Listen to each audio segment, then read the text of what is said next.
as we come into our time of meditation and message, will you pray with me and for me? That all that is awake in my soul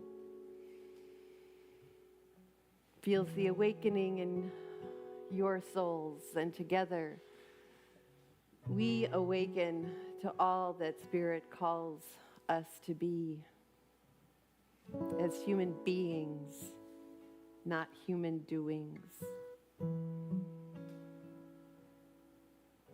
but human beings who answer the call to be love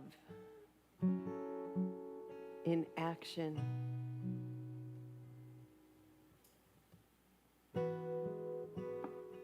So I invite you to let your gaze soften.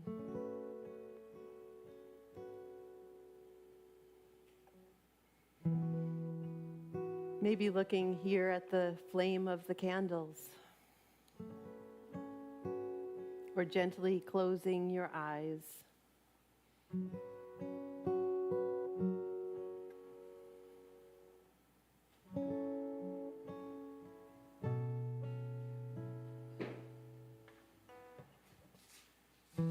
In that fire of your breath, the fire of your beating heart,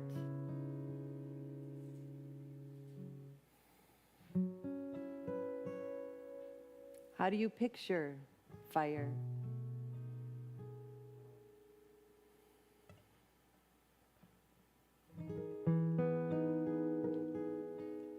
Is it a candle's flame?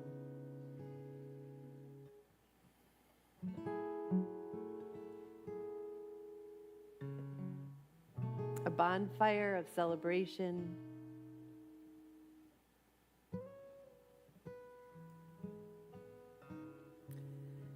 Maybe a wildfire burning out of control.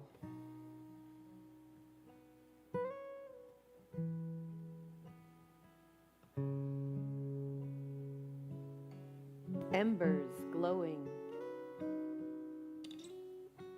ready to be fanned into the warmth of a fire in a hearth.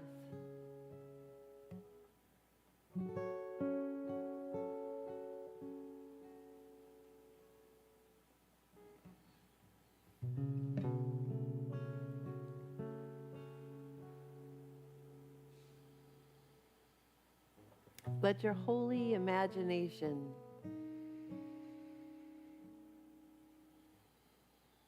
bring those images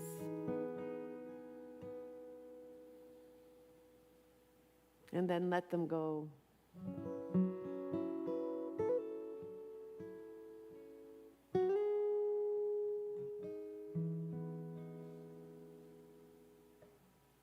Bringing you deeper into the whisper of your own heart.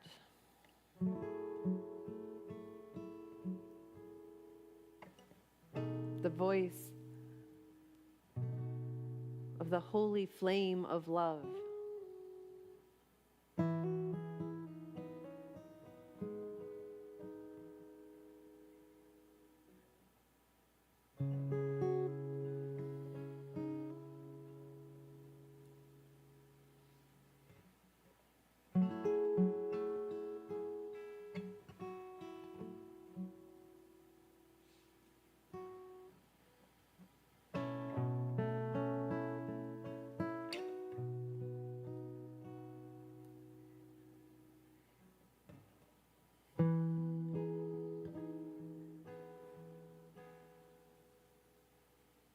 And then taking a deeper breath in,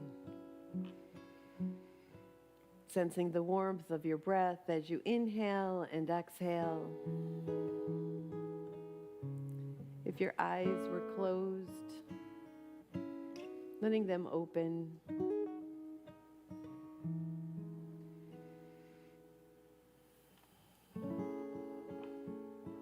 Coming fully back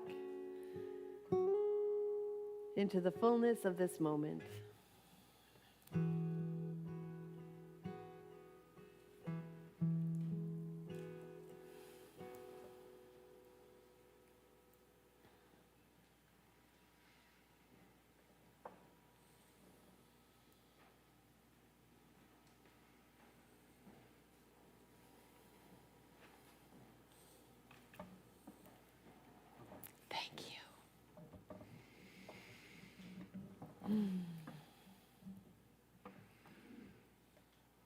So I have a few more notes today than I have had the last few weeks, in part because with that extra time I found myself writing 6 talks over the last few days. I'm going to try and land with only one, maybe 1.5. 6 months ago, if you remember, in the turning of the year, we celebrated the Day of the Dead, Samhain. And I asked us to think about somebody in our own family, perhaps, a family ancestor, a dear friend whose presence in your life became chosen family, some wise teacher, but someone who had died whose inspiration is still a part of you. We had little note cards. They're still hanging 6 months later on the bulletin board. Little notes of inspiration about what that ancestor taught you that you wanted to carry forward, and then also to consider what kind of an ancestor, that line in the song, "The future is calling us forth in love," what kind of an ancestor do you hope to be? What will you be known for in the days to come?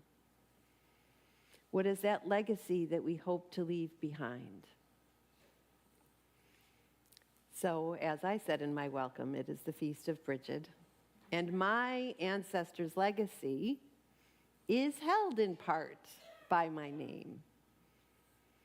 It includes Brigid of Ireland, the ancient Celtic triple goddess, maiden, mother, and crone.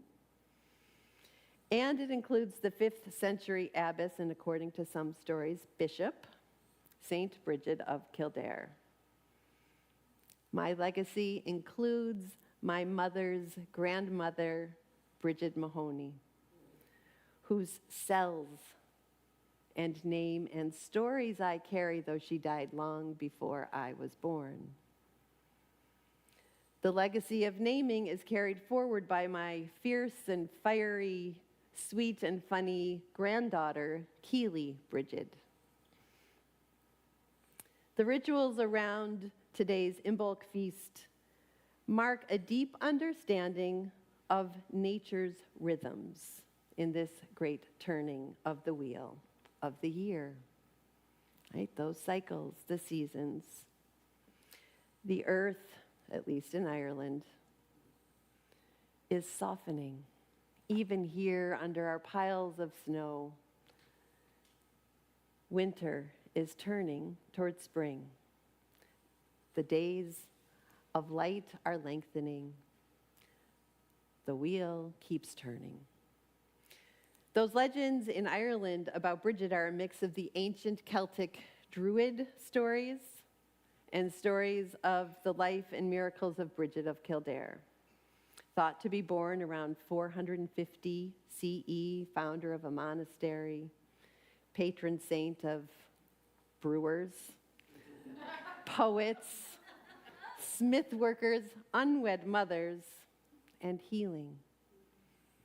Her symbols include the fire of justice and mercy, the mantle, her cloak, of compassion, the well of hospitality, and a simple cross woven from rushes, a sign of deep faith. I didn't always love on the first day of school explaining that yes, on the teacher's list, my name says Mary B. Beckman, but the B stands for Brigid, and yes, my parents do know that I want to be called Brigid because that's what they call me. And please meet my sister, Mary G. Beckman, Jen. But the legacy of my name and my Irish heritage is part of my reminder of the company I keep, the shoulders that I stand on. My name and its history, my personal history, and those legends and stories, they have become a home, a symbol for the legacy of what I aspire to leave behind, to leave to Keely B and to Eli, those little grandchildren, but to all of the lives that my life has touched and will touch. Give me your tired, your poor,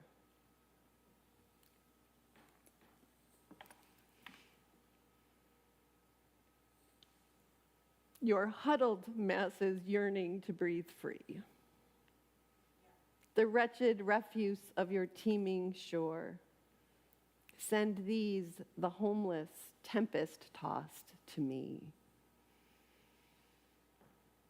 Our Lady Liberty. Words by Emma Lazarus.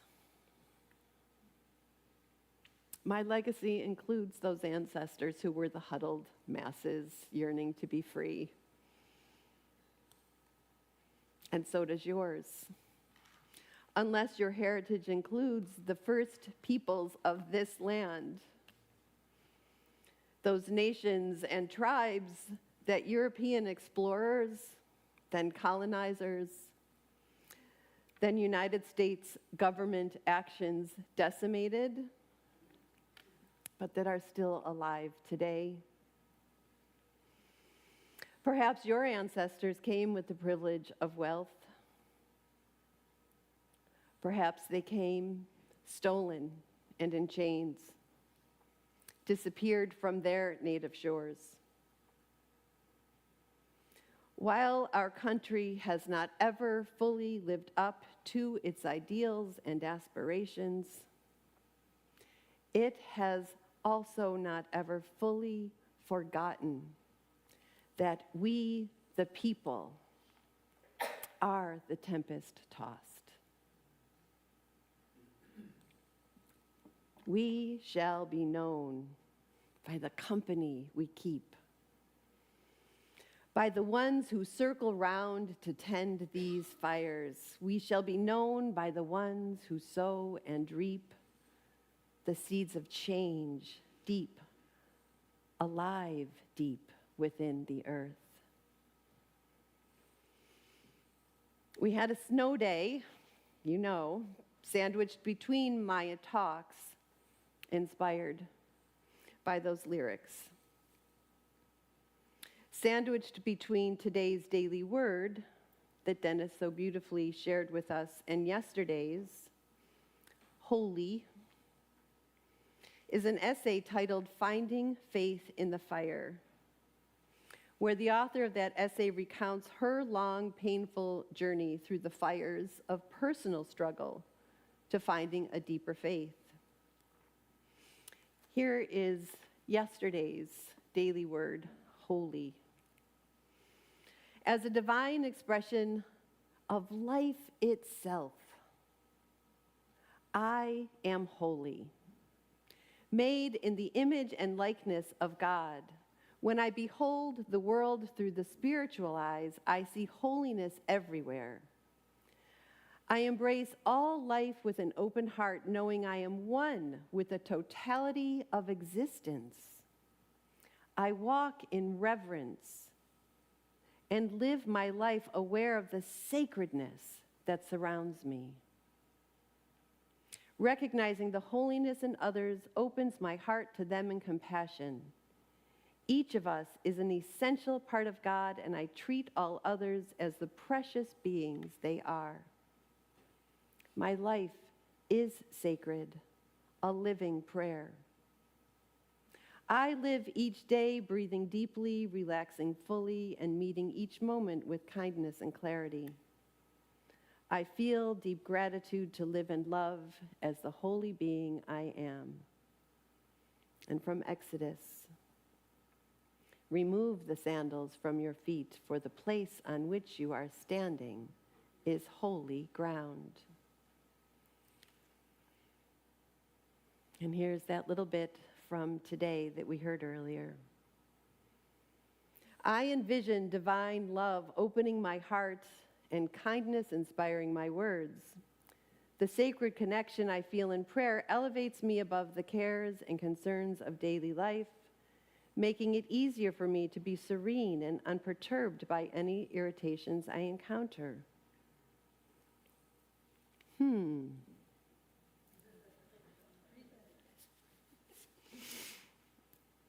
The sacred connection I feel in prayer elevates me above the cares and concerns of daily life, making it easier for me to be serene and unperturbed by any irritations I encounter. Last weekend, I was not serene and unperturbed. I did not see holiness in the headlines. My heart was broken, troubled deeply by the images of the ongoing violence happening in Minneapolis,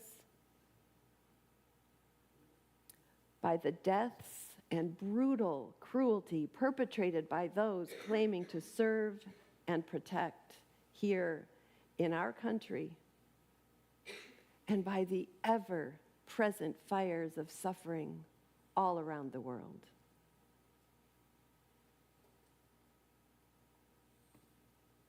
I am so grateful for our unexpected snow day last week. Because of that gift of time, I would like to add a yes and to those daily word reflections on the power of and the call of remembering we are made in the image and likeness of the Creator and that our lives are sacred prayer. Because in that gift of time, after Roger and I made the tough decision to just cancel because of the cold temperatures on Saturday and the snow coming on Sunday, I signed up for a 2-day summit on centering prayer and wise action that I had looked at probably 3 or 4 times and thought, well, I'm just going to sign up for it and then think I'm going to watch those recordings and I won't get to them again. But I signed up for it knowing I could do the sessions that really called to me, that made me want to sign up in the first place. I could do those on Sunday. The final keynote speakers were Episcopal priest Father Adam Bucko and his partner, Buddhist teacher Kyra Jewel-Lingo. You will be hearing more about what I have taken from this 2 days. But Father Adam shared this: contemplation is not a spiritual vacation,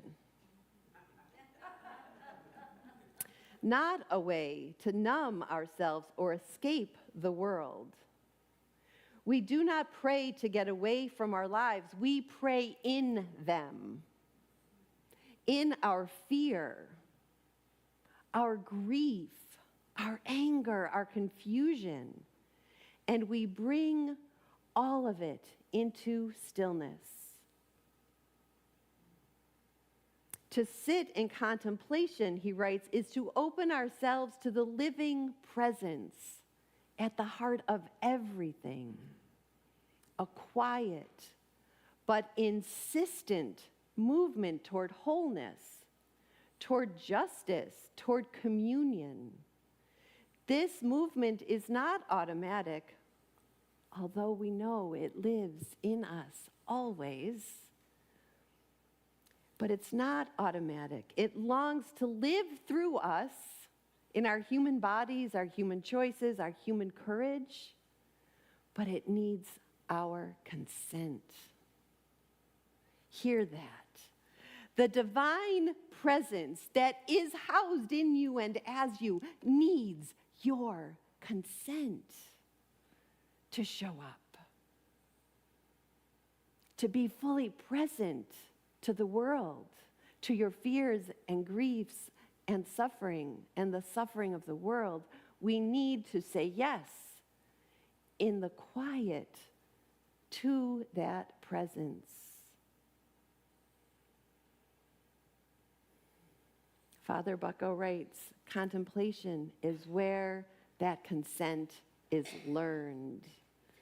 That presence sharpens our sight. It breaks through denial. It refuses to let us make peace with what dehumanizes. Real contemplation clarifies rather than comforts. It trains us to see violence without becoming violent, to face lies without becoming cynical, to stay tender in the presence of suffering. It is subversive because it will not allow us to privatize our spirituality or turn prayer into a commodity only for our personal well-being. The words of our vision and mission lead us right there. From the spiritual awakening of us all to our call toward love in all actions that moves us to wholeness, toward justice, toward the communion of all beings that we embrace through prayer and service. Prayer first. We are human beings, and our lives are a sacred prayer. And then service, offering service, love in action to our community and the world. The gift of that time spent connecting and consenting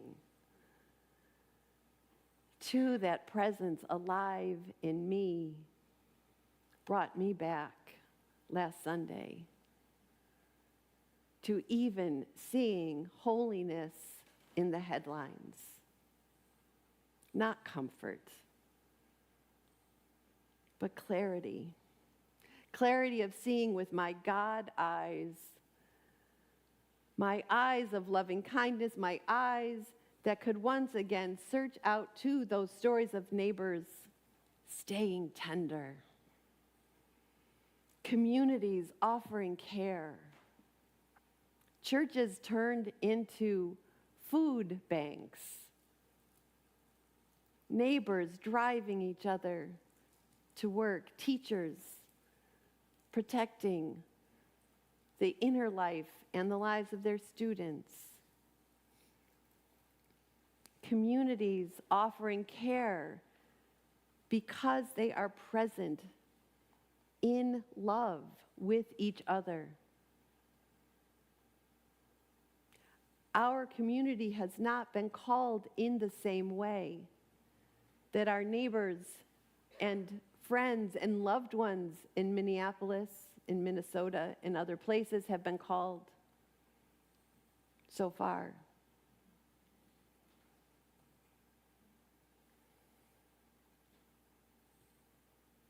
But we are called into that deep awareness of the presence of God alive in us, calling us. To that litany of sacred texts I shared 2 weeks ago, here are 2 readings, a short verse of Micah that Christians following the lectionary readings may hear proclaimed in their churches today. From Micah, you will have heard these words, I'm sure, often.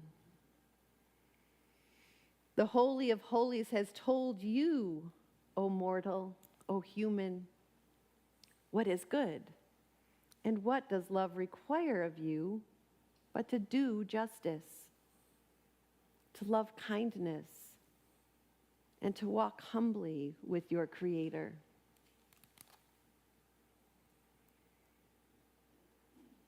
And our now familiar version of Beatitudes, well, familiar if you've been here. This translation of the word blessed are, that as the fullness of not only are the blessed peacemakers, but we are called in that blessing to be blessing, to be steeped first in that presence, our awareness, our consent to the presence alive in us, and then we are called to walk forth as that presence, each in our own way. How I will be called to walk forth is not the same way that you will be called to walk forth, and so it is. We are called to that voice in each of us, but we are called to not look away. Arise, get up, start walking, and be blessing. You who remember that God is your source, you who are poor in spirit, live knowing the kingdom of heaven is here in this time, now. Arise and walk forth. Start walking. You who weep and mourn, you who weep and mourn,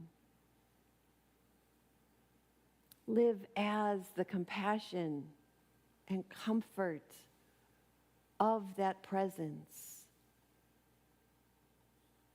Arise, get up, start walking. You who are the peacemakers, your sacred presence stands up, speaks up, works in whatever ways you are called, but also works in all ways to be peace. For you are the beloved children of God.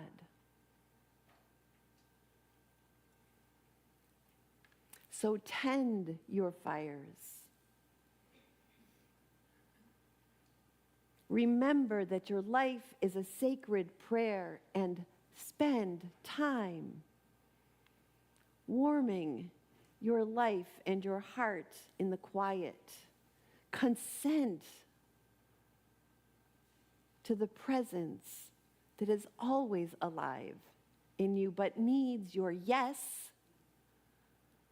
to show up fully.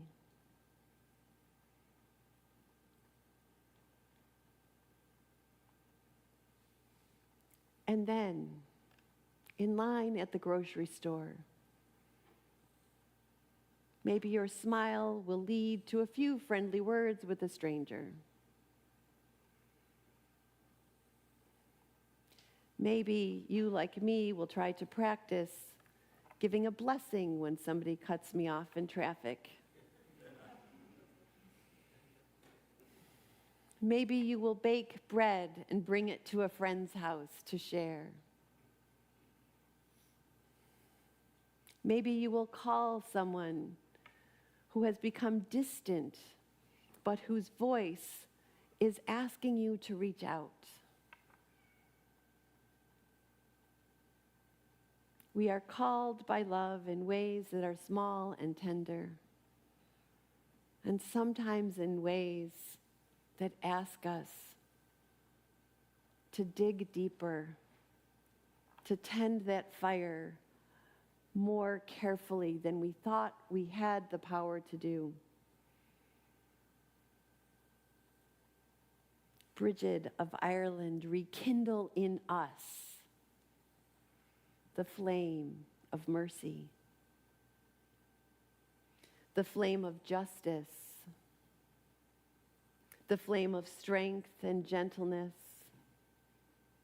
of compassion, radical hospitality, and wisdom. And may those shoulders on which you stand feed the fire of your heart,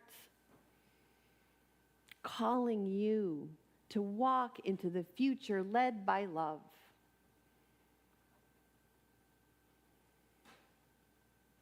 Always and in all ways, alive to the presence of God in us, as us. It is time now. The kingdom is at hand now. Now. And so it is. Amen. Amen.